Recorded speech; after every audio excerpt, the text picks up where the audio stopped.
하나님의 말씀 구약성경 출애굽기 14장 1절에서 14절에 있는 말씀까지 한 절씩 나눠서 읽고 마지막 절은 같이 읽겠습니다.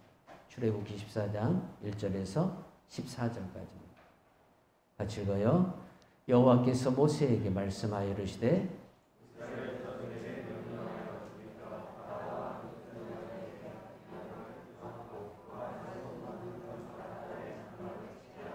바로가 이스라엘 자손에 대하여 말하기를 그들이 그 땅에서 멀리 떠나 광야에 갇힌 바 되었다 하리라.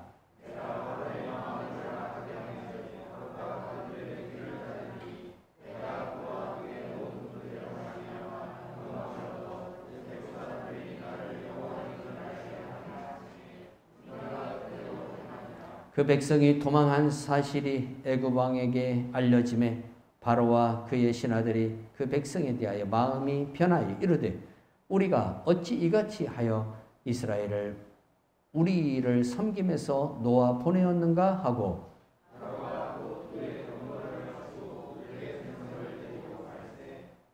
선발된 병거 600대와 애굽의 모든 병거를 동원하니 지휘관들이 다 거느렸더라.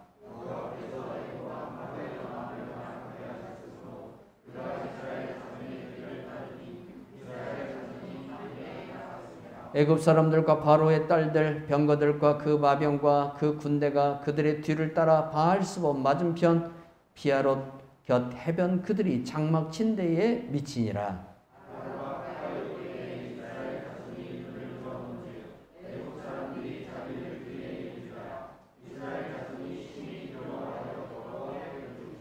그들이 또 모세에게 이르되 애굽의 매장지가 없어서 당신이 우리를 이끌어내어 이 광야에서 죽게 하느냐?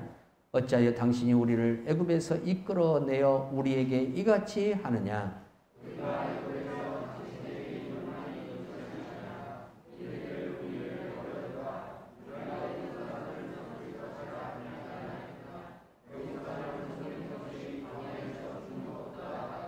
모세가 백성에게 이르되 너희는 두려워하지 말고 가만히 서서 여호와께서 오늘 너희를 위하여 행하시는 구원을 보라. 너희가 오늘 본 애굽 사람을 영원히 다시 보지 아니하리라. 여호와께서 너희를 위하여 싸우시리니 너희는 가만히 있을지니라. 아멘. 찬송가 현대인들이 사용하는 단어 중에 멘붕이라는 단어가 있어요. 멘탈 붕괴라는 말을 줄여서 멘붕이라고 그럽니다. 우리가 어떤 정신적인 충격이나 혹은 어떤 어려운 일이 왔을 때에, 찾아왔을 때에 내가 멘붕에 빠졌다라고 우리가 흔히 이야기하는 것을 볼 수 있습니다. 사실 이 말은 우리가 일반적으로 사용하는 언어는 아니었어요. 컴퓨터 게임에서 아이템이 다 사라졌을 경우에 내가 멘탈 붕괴에 이른다. 혹은 어떤 커뮤니티 게임에서 상대에게 졌을 때에 흔히 진 사람들이 내가 멘탈 붕괴에 빠졌다. 그러한 표현을 하는데 거기에서 유래된 말이 바로 멘붕이라는 말로 많이 사용되어집니다. 쉽게 말하면 어떤 사건이나 문제를 통해 마음이나 정신적 충격을 심하게 받았을 때에 그러므로 인해서 정신적 공황이 우리 가운데 찾아왔을 때 우리가 멘탈 붕괴, 멘붕에 빠졌다라고 흔히 우리가 이야기하는 것을 볼 수가 있어요. 이러한 정신적 상태가 우리에게 지속되면 이제 문제는 두려움이 나타나고 답답함이나 공포감이나 혹은 심리적인 현상의 여러 가지 유형으로 나타나는데 원망과 불평과 도피와 다툼과 알코올 중독, 우울증, 노숙 이러한 증상으로 이러한 멘붕이 이러한 유형으로 나타난다는 사실입니다. 그래서 멘붕이라는 게 정신적 공황이라는 것이 빨리 치료되어야 할 그러한 질병 중에 하나라는 사실입니다. 이게 여러분 가만히 방치하면 인생의 삶에 심각한 어떤 그러한 안 좋은 영향력을 끼칠 수 있다는 사실이에요. 성경에 나오는 믿음의 사람들도 멘탈 붕괴에 빠질 때가 있었어요. 다윗은 시편 40편 2절에서 말하기를 나를 기가 막힐 웅덩이와 수렁에서 끌어올리시고 내 발을 반석 위에 두사 내 걸음을 견고하게 하셨도다. 다윗의 인생이 어디에 넘어졌냐면 멘탈 붕괴에 완전히 빠졌다는 사실이에요. 얼마나 자기 인생이 기가 막히면 성경에서 자기 자신을 표현할 때에 나를 기가 막힐 웅덩이와 수렁이라고 그랬어요. 인생의 깊은 수렁, 아무리 자기가 거기에서 헤어나오려고 해도 자기 힘으로는 도저히 나올 수 없는 그러한 상태, 이러한 상태에 빠져있는 다윗의 모습이 시편 40편 2절에 기록되어 있죠. 우리가 이러한 삶의 상황에 처하게 되면 말문이 막힐 뿐만 아니라 삶의 의욕이 사라져서 인생을 더 이상 살아가고 싶은 삶의 그러한 의욕, 삶의 어떤 행복이 다 상실돼 버려요. 그래서 멘붕은 빨리 치료되는 것이 좋은 그러한 내 삶의 일들이라는 것을 기억해야 됩니다. 아무런 이유도 모른 채 당해야만 되는 일들, 일방적이고 편협된 공격들, 끊임없는 이기주의적 욕구를 채워주지 않으면 서슴없이 뒤를 돌아버리는 사람들, 그것뿐만 아니라 아무리 잘 섬겨도 순간에 자기의 이득이 없다 싶으면 가차없이 외면하는 사람들, 이러한 여러 가지 유형의 모습들로 인해서 우리는 뭘 빠지게 되느냐? 멘붕 상태에 빠지게 된다는 거예요. 간교한 어떤 술수에 빠져서 내 모든 것들을 다 상실해버릴 때 그때 우리가 어떻게 됩니까? 멘붕 상태에 빠져버립니다. 어떤 사람에게 속았을 때 혹은 내 실수로 인하여서 무엇인가 넘어지고 쓰러졌을 때 우리가 여러 가지 유형을 통해서 멘붕 상태에 처할 수가 있다는 사실입니다. 문제는 이러한 정신적 충격이 그냥 충격으로 끝나는 게 아니라 이 정신적 충격은 파장을 일으킵니다. 저 혜성이 지구를 향해서 달려옵니다. 엄청난 속도로 달려오죠. 그러나 대기권을 지나면서 이제 이 혜성이 공기와 마찰을 하면서 다 타서 없어져요. 우리가 그래서 그것을 별똥별이라고 그래요. 그런데 일부 운석들은 살아있는 상태로 지구와 충돌하는 경우들이 있습니다. 이 충돌로 인해서 얻어지는 파장은요, 웬만한 건물들을 다 파괴해버립니다. 얼마 전에 러시아에 떨어졌던, 저 극지방에 떨어졌던 한 해성으로 인해서, 유성으로 인해서 그 근동의 건물들이 파괴되고 그 파장으로 인해서 사람들이 많은 삶의 어려움을 겪었던 것을 볼 수가 있어요. 정신적 공황도 마찬가지예요. 내게 어떤 정신적 충격이 오면 그것이 충격으로 그냥 끝나는 게 아니라 이것이 충격의 파장을 일으킨다는 거예요. 그래서 내 삶을 힘들게 만들고 내 삶의 트라우마를 일으키고 또는 어떤 일에 대한 두려움이나 집착증, 여러 가지 유형의 증상으로 나타난다는 사실입니다. 그래서 이 정신적 공황 상태를 우리가 잘 주님 안에서 성령님의 도움을 받아서 다스릴 줄 알고 우리가 이러한 것들을 우리 마음속에서 잘 소화하지 않으면 도리어 사단의 밥이 되어서 사단이 우리를 마음대로 가지고 노는 그러한 사람이 될 수도 있다는 사실이에요. 그래서 우리가 어떤 한 사람이 어려움을 겪을 때에 그 사람의 그 어려움에 대해서 함부로 판단하고 함부로 정죄해서는 안 된다는 사실이에요. 왜 그러냐면 그 사람에 향한 우리의 말 한마디가 결국 그 사람의 인생을 큰 파장으로 이끌 수가 있다는 사실이에요. 어려움 속으로 그 사람을 이끌어 드릴 수 있다는 사실이에요. 그래서 우리가 어떤 문제를 보면 먼저 기도를 해야 되고 그리고 성령을 따라서 따뜻한 권면을 먼저 할 줄 아는 성도가 되어야 한다는 사실이에요. 그래서 로마서 2장 1절에서 그러므로 남을 판단하는 사람아 누구를 막론하고 내게 핑계하지 못할 것은 남을 판단하는 것으로 내가 너를 정죄함이니 판단하는 내가 같은 일을 행함이라. 판단하지 말라는 거예요. 함부로 평가하지 말라는 거예요. 왜 그러냐? 그러한 언어들이 상대의 귀에 들렸을 때에 그 사람은 그 파장으로 인해서 심각한 정신적 공황 상태뿐만 아니라 또 다른 그로 인해서 나타나는 유형적인 병들을 얻을 수가 있다는 사실이에요. 그래서 이러한 것들을 가장 잘 치유할 수 있는 방법은 사랑밖에 없어요. 우리가 위로해주고 격려해주고 사랑해주는 것밖에 없다는 사실이에요. 자, 이스라엘 백성들이 출애굽을 합니다. 하나님께서 아브라함과 약속한 400년이라는 시간이 흘렀습니다. 엄청난 시간입니다.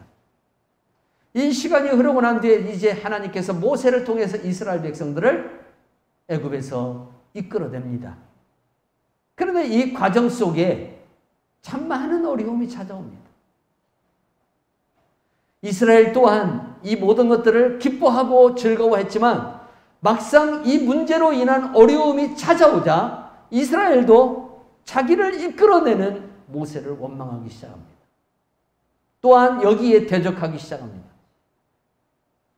하나님께서 그들을 왜 이끌어내려고 하시는지 잠언서 16장 9절에 사람이 마음으로 자기의 길을 계획할지라도 그의 걸음을 인도하시는 이는 여호와시니라. 인생의 길을 아무리 내가 잘 닦고 잘 걸어가려고 할지라도 하나님께서 우리의 인생의 길을 도와주지 않으면 우리의 수고가 허사라는 겁니다. 우리의 노력이 허사라는 겁니다. 사랑하는 성도 여러분, 그래서 우리가 인생의 삶을 살아갈 때 누구의 도움이 절대적으로 필요한가? 하나님의 도움이 절대적으로 필요하다는 사실이에요. 하나님의 도움이. 하나님의 인도하심이 없으면, 그래서 시편 23편에 있는 말씀처럼 주께서 주의 지팡이와 막대기로 나를 안위하시나이다. 나를 인도하신다는 사실이에요. 이게 없으면 우리 인생이 얼마나 허무하고 팍팍하고 힘들고 고통스러운지 말로 할 수가 없어요. 하나님의 뜻을 이루기 위해서 이제 이스라엘 백성들 앞으로 나아갔어요. 자, 문제는 하나님께서 하실 일을 분명히 하시겠지만 여기에는 사단의 도전이 만만치가 않아요. 사단이가 이 모세가 하려고 하는 일들을 순수하게 지금 허용하지를 않아요. 어떻게든 방해하는 거예요. 마귀는 우리가 하는 일을 허용하고 허용하지 않고의 주권을 가지고 있는 존재가 아니에요. 명심해야 돼요. 마귀는 내가 하나님으로부터 위탁받은 이 귀한 사명을 감당할 때 그걸 허용하고 허용하지 않은 주권을 가지고 있는 존재가 아니라는 거예요. 마귀는 방해는 할 수 있어도 내가 하는 이 모든 일의 주권은 마귀에게 있는 게 아니라 오직 하나님에게 있다는 사실이에요. 내가 하는 일을 하고 못하고의 주권은 하나님이 가지고 있지 마귀가 가지고 있는 것이 아니라는 거예요. 다만 마귀가 하는 것은 내가 하나님으로부터 위탁받은 이 귀한 사명을 감당하지 못하도록 온갖 수단과 방법을 동원해서 방해한다는 거예요. 그 대표적인 하나의 예로 바로를 동원하는 거예요.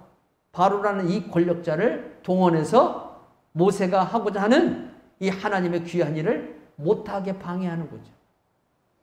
그러나 여러분, 하나님이 하시고자 하는 일은 누구도 막을 수가 없습니다. 누구도 꺾을 수가 없습니다. 아무리 마귀가 방해를 할지라도 하나님의 지혜와 하나님의 모사와 하나님의 그 능력을 넘어설 수가 없습니다. 우리는 이것을 믿고 믿음으로 나아가야 될 줄로 믿습니다. 그래서 히브리서 11장 1절 2절에서 말하기를 믿음은 바라는 것들의 실상이요 보이지 않는 것들의 증거니 선진들이 이로써 증거를 얻었느니라. 우리가 인생을 살아갈 때에 믿음의 역사가 나타나서 누군가에게 내 믿음이 증거가 되기까지는 많은 우여곡절이 있다는 사실이에요. 이것을 잘 이기고 견딜 줄 알아야 돼요. 뭘로 이기고 뭘로 견디느냐? 믿음으로예요. 믿음의 인내를 가지고 견디고 이기면 우리 하나님께서 끝내는 우리가 승리하도록 만들어준다는 사실이에요. 모세를 보시기 바랍니다. 자, 하나님의 부름을 받아서 사역을 하는 모세의 사역은 절대 순탄치 않았습니다. 물론 그에게도 범접할 수 없는 능력과 권능이 있지만 마귀는 계속해서 바로를 통해서 모세를 공격하고 모세로 하여금 지치게 만듭니다. 보내준다 했다가 아니, 안 보내줄 거야. 이게 계속 반복됩니다.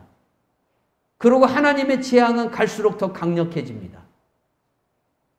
그럼에도 불구하고 바로는 모세에게 네 백성들을 내어주겠다고 또 약속을 합니다. 그런데 다시 바꿉니다. 못 주겠다는 겁니다. 이게 바로의 10가지 재앙 속에 나타나는 모습에 반복되는 현상들이에요.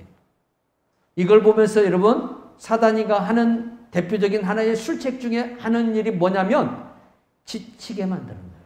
지치게 만드는 거예요. 뭔가 기도해서 될 듯한데 다시 엎어지고 뭔가 기도해서 될 듯한데 다시 엎어지는 이 일을 누가 하느냐? 마귀가 한다는 거다. 마귀가 이 짓을 해요. 그래서 우리로 하여금 믿음에 대한 회의, 믿음에 대한 상처, 내가 하나님을 믿고 하는데 왜 하나님께서 나를 도와주지 않는가에 대한 하나님에 대한 불신, 이러한 것들을 우리 마음속에 하나하나 쌓아두게 만든다는 거예요. 이게 사단이가 하는 방법이에요.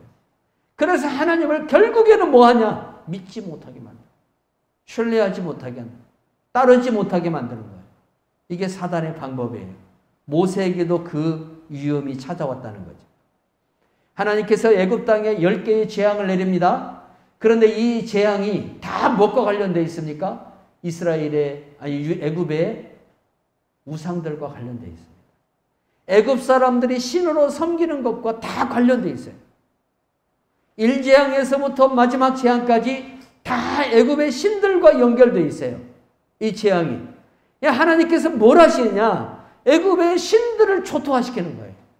오직 유일하신 하나님만이 참 하나님이시고 너희들이 섬기는 그 우상이 결코 내게 범접할 수 없고 나를 이길 수 없다는 것을 하나님께서 10개의 재앙을 통해서 다 보여주시는 거예요. 그래서 애굽 사람들이 섬기는 신들 중에 어느 것 하나도 남기지 않고 다 그 신들을 어떻게 합니까? 초토화시켜버립니다. 하나님은 그러려고 지체하신 겁니다. 하나님의 이유가 여기에 있습니다. 하나님께서 그냥 모세로 하여금 낙심하고 실망하게끔 하기 위해서 바로로 하여금 자꾸 번복하게끔 한 것이 아닙니다. 바로가 번복함으로 인해서 하나님은 뭘 하시느냐? 애굽 사람들이 섬기는 그 신들, 우리나라도 신이 한두 개가 아니죠. 제가 옛날에 저 무주에서 사역을 할 때에 밤늦게 차를 몰고 저 금산 쪽을 향해서 가는데 하얀 소목 걸린 사람이 저 계곡에서 막 움직여요. 얼마나 깜짝 놀랐던지. 봤더니 계곡의 그 큰 바위 아래서 막 손을 빌면서 복을 비는 거예요. 얼마나 많은 신들이 있어요. 얼마나 많은 신들이. 여러분 섬에 가보십시오. 그 배 한 척을 건조해서 바다에 띄우면 거기에 빨간, 노랑, 파랑 깃대가 꽂아집니다. 이게 뭐냐면 바다의 신들의 숫자를 가리키는 겁니다. 바다의 신들, 용왕님부터 시작해서 온갖 신들이 다 있습니다. 얼마나 많은 신들을 섬기는지 몰라요. 애굽도 그랬어요. 이 10개의 신들이 다 무엇과 관련되어 있냐? 애굽 사람들이 섬기는 우상과 관련되어 있는 거예요. 하나님께서 이것을 처음부터 마지막까지 다 초토화시켜버려요. 그러려고 하나님께서 애굽 땅에 시간을 지체하신 거예요. 하나님께서 하루라도 빨리 구해내고 싶죠. 하나님도 마찬가지 우리 인간의 아버지하고 똑같아요. 자기 자식들이 고생하지 않고 편하게 살아가기를 원해요. 그러나 하나님께서는 애굽에 그들을 두신 이유가 이 10개의 재앙을 다 마칠 때까지 뭘 하시느냐? 하나님께서 이스라엘을 그곳에 그대로 두셔요. 이스라엘을 괴롭게 하려고 하는 게 아니라 애굽의 신들이 하나님 앞에 다 엎드려지는 것을 이스라엘로 하여금 보게끔 만들어주는 거예요. 때로 하나님이 우리를 고통에 그대로 내버려 둘 때가 있어요. 하나님이 우리를 염려와 근심에 그대로 내버려 둘 때가 있어요. 빨리 오셔서 건져주면 되는데 내버려 둘 때가 있어요. 왜 그럴까요? 하나님께서 하시고자 하는 일을 우리에게 깨닫게 하게 하시고 보게 하시기 위함이에요.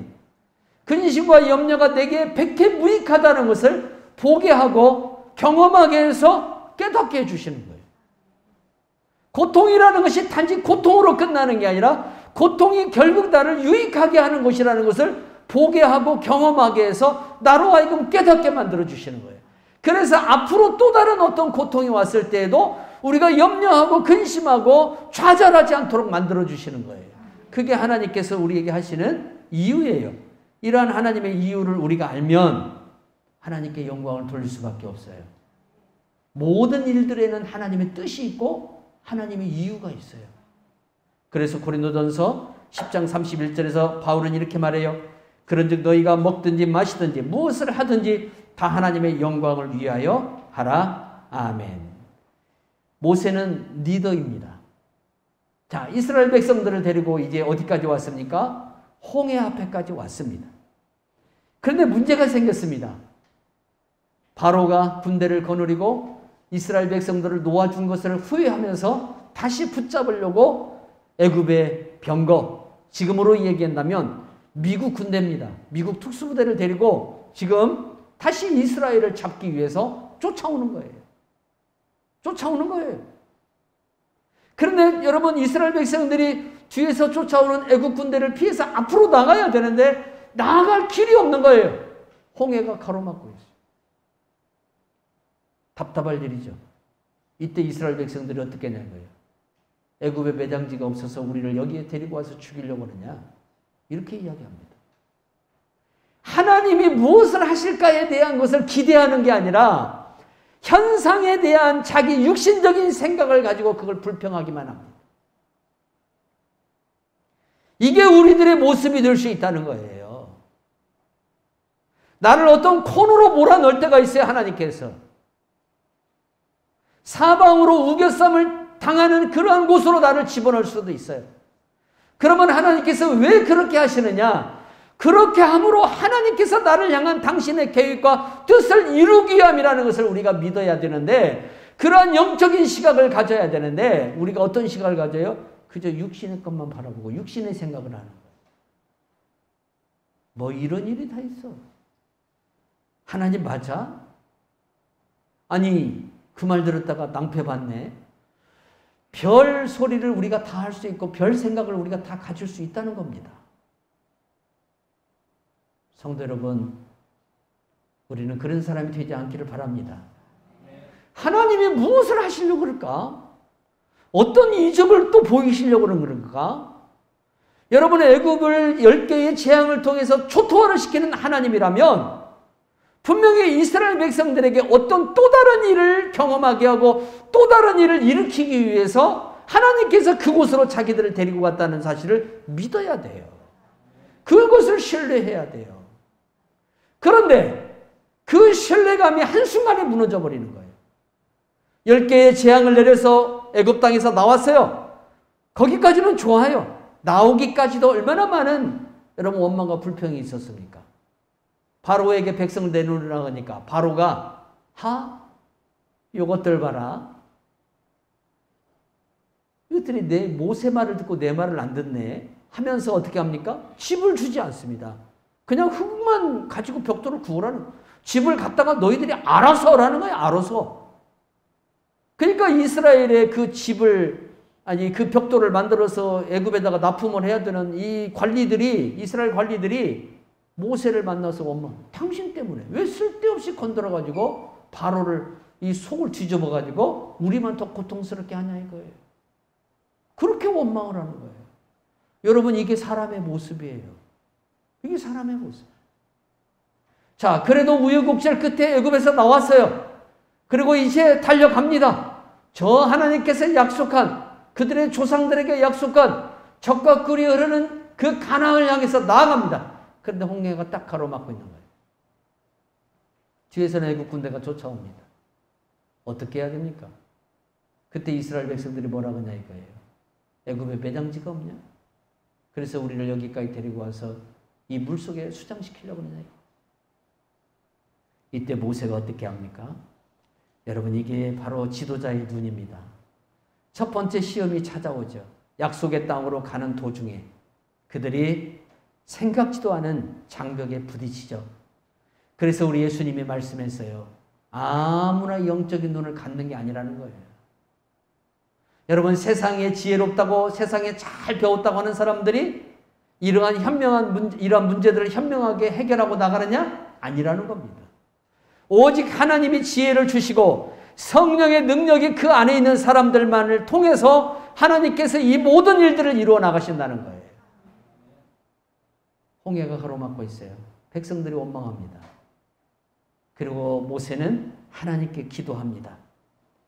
그럴 때 하나님이 뭐라고 합니까? 왜 내게 답답하게 기도만 하고 있냐 그래요. 기도는 해야 돼요. 당연히 해야죠. 그러나 기도했으면 그 다음 믿음으로 행하는 일을 해야 돼요. 그 다음 믿음으로 행하는 일을 해야 돼요. 자, 모세가 하나님 앞에 나아갑니다. 하나님, 우리를 여기까지 데려와서 어떻게 하시려고 합니까? 이제 당신이 하시고자 하는 일을 이루십시오. 백성들은 계속 원망합니다. 불평합니다. 이때 모세가 어떻게 했냐면, 오늘 하나님께서 너희에게 구원을 어떻게 나타내는가를 눈으로 보라는 거예요. 오늘 너희 하나님이 너희들에게 어떻게 역사하는지를 눈으로 보라는 거예요. 여러분, 하나님은 극적인 드라마를 가끔 좋아하셔요. 극적인 드라마를 좋아하셔요. 이 적들이 한 길로 오게 만듭니다. 한 길로 오게 만들어요. 그런데 도망갈 때는 7길로 도망가게 만들어 놓습니다. 이게 하나님이 하시는 일입니다. 정말 드라마틱해요. 하나님이 하시는 일을. 모세 앞에 지금 그 일을 하시겠다는 거예요. 모세에게 지금 그 일을 하시겠다는 거예요. 성도 여러분, 우리가 어떤 문제가 닥쳤을 때에 하나님 앞에 엎드려야 된다는 사실을 잊지 않기를 바랍니다. 모세가 하나님께 부르짖었어요. 부르짖었어요. 히브리어로 콜 드마하 다카하라는 말이에요. 모세의 세미한 음성까지 하나님이 들으셨다는 거예요. 숨소리조차도 들으셨다는 거예요. 하나님 어떻게 하시렵니까? 사실 주의 종들의 권위는요, 하나님의 역사가 나타나야만이 권위가 세워져요. 그 역사가 나타나기 전까지는 주의 종들의 권위가 안 나타나요. 오늘 하나님께서 너희들에게 구원을 어떻게 베푸시는가를 보라라는 이 당당한 리더의 말이 어떻게 이루어지는가를 이스라엘 백성들이 이제 눈으로 보기 시작합니다. 놀라운 역사가 일어납니다. 모세가 밤새도록 홍해를 향해서 손을 내밀죠. 하나님께서 바람을 불어서 물과 물을 벽을 나눕니다. 그리고 길이 생깁니다. 여러분, 우리 영화에서 보는 장면하고는 틀립니다. 영화는 모세가 손을 들자마자 막 이 물이 쫙 갈라지는 장면이 나오지만 실제적으로는 성경대로 보면 밤새도록 모세가 하나님 앞에 기도하면서 손을 들고 있습니다. 그러면서 역사가 일어나기 시작합니다. 여러분, 기도가 상달이 되어야 역사가 일어나는 거예요. 기도의 역사가 쌓여져야, 기도의 그릇이 쌓여져야, 이 기도가 쌓여질 때에 하나님의 역사가 나타나는 거예요. 하나님이 모세의 기도를 듣고 이제 하나님께서 놀라운 일을 베풀어 주셔요. 그런데 오늘 우리가 본문을 보면 재밌는 장면이 나와요. 뭐냐면 하나님께서 바로로 하여금 마음을 돌이킬 수 있는 은혜를 안 줘요. 내버려 두어버려요. 바로가 이스라엘 백성들을 붙잡게 하려고 하는 마음을 내버려 두어버려요. 바로의 강팍한 마음을 변화시켜서 그렇게 하지 못하도록 만들 수도 있어요. 그런데 하나님이 그렇게 하지 않고 내버려 두어버려요. 바로를 강팍한 상태로 내버려 두어버렸다는 거예요. 이유가 뭘까요? 좀 괴짜시. 하나님이 좀 성격이 독특하신 것 같아요. 아닙니다, 여러분. 큰 일을 이루시기 위함입니다. 결국 왜 바로를 내버려 뒀냐면 그 모든 것이 하나님이 이스라엘을 향한 계획이었습니다. 근데 이스라엘은 이걸 모르는 거죠. 하나님께서 이 일을 통해서 앞으로 어떻게 역사를 일으켜 나갈 것인가에 대해서 이스라엘은 전혀 이해가 안 되는 거죠. 다만 현실적인 문제 앞에서 하나님 앞에 답답함을 호소할 뿐이죠. 우리도 그럴 수 있다는 거예요. 우리도 우리의 현실만 보는 거죠. 그러나 이 일을 통해서 하나님이 앞으로 우리들에게 어떻게 일을 행하시는가를 볼 줄 아는 우리의 시야가 열려야 될 줄로 믿습니다. 어떤 일을 하실까요? 하나님께서 그들에게 세 가지 선물을 줍니다. 첫 번째는 모세의 기도는 당시 가장 강력한 나라였고 군대를 소유한 애굽을 하얀길로 몰아넣어 버립니다. 여러분, 아프가니스탄에서 미국이 철수함으로 인해서 얻어지는 이익도 있겠지만 손해도 많습니다. 미국이 그동안 갖고 있는 국제적인 명성, 권위가 무너져 버렸습니다. 이것은 미국에게 정말 큰 상처가 됩니다. 시간이 흐를수록 상처가 되죠. 중국이 콧웃음을 치는 이유도 거기에 있습니다. 너희들에게 영원한 우방은 없다는 것이죠. 그리고 같이 지금까지 지내는 나라들이 이제 조심하기 시작합니다. 미국도 결국 한 나라가 자생력을 가지지 못하면 철수해버린다. 이러한 논리가 이제 우방국들의 안에 심어지게 되는 거예요. 손해보는 게 굉장히 많아요. 자국의 이익도 있겠지만. 하나님은 이 일을 통해서 어떤 일을 하시느냐? 애굽의 그 번영을 이제 꺾어버려요. 어떻게 꺾어요? 지금 애굽의 왕이 누구냐면 람세스 2세예요. 람세스 2세인데 이 사람이 지금 집권하는 이 시기가 애굽이 지금의 미국과 같은 나라예요. 세계 최고의 국가예요.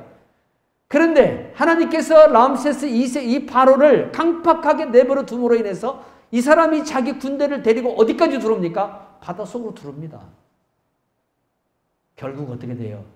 물이 합쳐집니다. 군인들이 다 죽어버립니다. 이 일은 어떻게 되는지 아십니까? 10개의 재앙과 애굽 땅에 내린 10개의 재앙과 애굽의 가장 강력한 군대가 바닷속에 수장되는 이 사건이 같이 플러스가 돼요. 그래서 어떤 일이 벌어져요? 애굽이 더 이상 패권국이 되지를 못해요. 이제 이 사건으로 인해서 애굽은 자기 나라 하나만 간수하고 나가는 것도 힘들어지는 상황이 되어버려요. 하나님께서 이렇게 하시는 거예요. 그러면 하나님은 왜 이렇게 하셨을까요? 이유가 뭘까요? 왜 그 나라를, 그 강력한 나라가 이게 자기 나라 문제만 하나만 갖고도 힘을 쓰지 못하게끔 만들어놔 버렸을까요? 이스라엘을 위해서 그래요. 그것이 이스라엘과 무슨 상관이 있을까요? 이스라엘이 가나안 땅에 들어가서 이제 가나안 족속들을 물리치고 거기에 나라를 세울 때에 가장 여러분 위험한 나라가 애굽입니다. 왜 그럴까요? 이스라엘과 가나안 족속들이 싸우면 가나안 족속들은 반드시 애굽의 원조를 구합니다. 우리가 어떤 문제가 생기면 미국에게 원조를 구하듯이 이런 현상이 일어나는 거예요. 그러면 애굽 군대는 명분을 얻어요. 다른 나라를 침략할 수 있는 명분을 얻어갖고 가나안 땅에 두르게 돼 있어요. 그러면 이스라엘이 결국 어떻게 됩니까? 가나안 정복하는데 엄청난 어려움이 있습니다. 하나님께서 사전에 애굽이 가나안 전쟁에 참여하지 못하게 만들어놔 버립니다. 이게 하나님의 일하심입니다. 얼마나 놀랍습니까? 하나님의 일하심이. 이 지혜를 누가 따라갑니까? 그리고 또 하나 있습니다. 하나님께서 이 일을 통해서 무엇을 하실까요? 모세를 통해서, 모세의 기도를 통해서 하나님이 이스라엘 백성들 뿐만 아니라 지금 이스라엘을 기다리고 있는 가나안 7족속들을 멘탈 붕괴에 빠지게 만들어 놔버립니다. 이 사건이 어디에서 보이죠? 여호수아서 5장 6장에 보면 나옵니다. 하나님께서 길갈이라는 평지에다가 이스라엘 백성들을 데려다 놓고 여호수아에게 할례를 행하라고 그래요. 이스라엘 남자들이 거기서 할례를 행하면 여리고성에 있는 군인들이 나와서, 적군들이 나와서 그냥 칼로 그냥 푹푹 찌르기만 하면 돼요. 그러면 이스라엘은 다 망하는 거예요. 그런데 하나님께서 그 여리고성 사람들을 꼼짝 못하게 만들어놔 버렸어요. 어떻게? 40년 전의 사건을 이제 소문을 듣게 한 거예요. 그리고 그들의 간담을 높게 만들어서 움직이지 못하게 만들어놨어요. 이게 하나님이 하시고자 하는 일이었어요. 이스라엘을 거룩하게 하기 위해서 바로를 홍해에다가 수장시켜버린 거예요. 이스라엘의 거룩한 일식을 위해서, 하나님께서 저 바로를 애굽 저 홍해 앞에 다 수장을 시켜버린 거예요. 너무나 위대한 계획을 갖고 계시는 하나님이에요. 우리가 거룩해지도록 하기 위해서 지금부터 2000년 전에 예수 그리스도를 보내서 골고다에서 피 흘리심을 행하게끔 하셨다는 거예요. 우리가 거룩해지기 위해서. 세 번째는 하나님은 이제 이스라엘이 새로운 백성이라는 것을 보여주십니다. 뭘 통해서? 죄 씻음을 통해서. 바울은 이스라엘이 홍해를 건너간 사건을 이렇게 해석하고 있어요. 고린도전서 10장 1절에서 5절에 보니까 형제들아 나는 너희가 알지 못하기를 원하지 않으냐노니 우리 조상들이 다 구름 아래에 있고 바다 가운데로 지나며 모세에게 속하여 다 구름과 바다에서 세례를 받고 다 같이 신령한 음식을 먹으며 다 같은 신령한 음료를 마셨으니 이는 그들을 따르는 신령한 반석으로부터 마셨음에 그 반석은 곧 그리스도니라. 그러나 그들의 다수를 하나님이 기뻐하지 아니하셨으므로 그들이 광야에서 멸망을 받았느니라. 아멘. 바울이 고린도 교회에 편지하면서 모세의 홍해 사건을 거론해요. 이 홍해 사건을 통해서 하나님 뭐 하셨다는 거예요? 이스라엘 백성들이 그 물속을 지나가면서 세례를 줬다는 거예요. 죄 씻음의 표를 얻었다는 거예요. 너희들은 이제 과거 애굽의 백성이 아니라는 거예요. 이제 새로운 백성이 됐다는 거예요. 새로운 백성이면 새로운 백성답게 살아가야 한다는 거예요. 그래서 그 새로운 백성들에게 새로운 백성답게 살아가라고 하나님이 주신 게 십계명이에요. 이게 새로운 백성들이 살아가야 할 율례요 규례라는 거예요. 그걸 시내산에서 주시는 거예요. 성도 여러분, 예수 그리스도의 피로 죄 씻음을 받았습니까? 여러분이 죄 씻음을 받았다는 세례를 받았습니다. 물 세례도 받고 성령 세례도 받습니다. 그러면 이제 우리가 어떻게 해야 됩니까? 성령이 기뻐하는 삶을 살아가야 돼요. 하나님이 기뻐하는 삶을 살아가야 됩니다. 그게 말씀대로 살아가는 사람입니다. 그런 삶을 살아가는 사람에게 하나님이 어떤 은혜를 주시느냐? 말씀대로 되어지는 은혜를 주시는 줄 믿으시기 바랍니다. 그 은혜가 주어지는 거예요. 그래서 이스라엘 백성들을 홍해 속으로 들어가게 만든 거예요. 사랑하는 성도 여러분, 우리가 7번 넘어질지라도 낙심하지 말아야 할 것은 악인은 재앙으로 엎드러지지만 의인은 7번 넘어져도 일어선다 그랬어요. 이걸 믿어야 돼요. 내가 예수 그리스도의 피로 의롭다함을 받은 의인이라면 이제 우리가 7번을 넘어져도 그 7번을 통해서 하나님이 하시고자 하는 일을 하시고 또 그 일을 통해서 나를 유익하게 하시고 결국 나를 위한 그 모든 것들을 진행하신다는 거예요. 이게 하나님이 하시는 일이에요. 악인은 넘어지고 무너지지만 의인은 다시 일어난다는 사실입니다. 그래서 우리가 기도하기를 쉬지 말아야 됩니다. 오직 하나님 앞에 우리가 할 수 있는 것은 큰 자가 됐든 작은 자가 됐든 하나님 앞에 기도하는 겁니다. 모세가 이 어려움 앞에서 했던 게 뭡니까? 기도예요. 하나님 어떻게 하실랍니까? 그걸 물어봤다는 거예요. 그리고 그 세미한 음성을 들으시는 하나님이 모세에게 홍해를 향해서 네 손을 들라고 그랬어요. 모세가 그 말에 순종합니다. 바람이 일어나기 시작합니다. 밤새도록 바람이 일어나고 물과 물 벽을 나누고 하나님이 드디어 이스라엘 백성들이 그 길을 건너서 생명의 길이 되게 만들지만 애국 군대는 그게 사망의 길이 됩니다. 하나님이 하시는 일 놀랍습니다. 하나님은 이런 계획을 갖고 계십니다. 하나님은 이런 지혜가 있습니다. 우리가 인생을 살다가 어떤 멘붕에 빠지는 어려움이 올지라도 고통이 올지라도 우리가 거기에서 다시 일어나야 되는 이유가 뭡니까? 하나님이 나를 사랑하시고 그 일을 통해서 나를 통해서 이루시고자 하는 더 큰 은혜가 준비되어 있기 때문에 그렇습니다. 오늘 이 사실을 우리가 믿고 믿음으로 끝까지 달려가서 승리하는 귀한 성도들이 되기를 주 예수의 이름으로 축원합니다.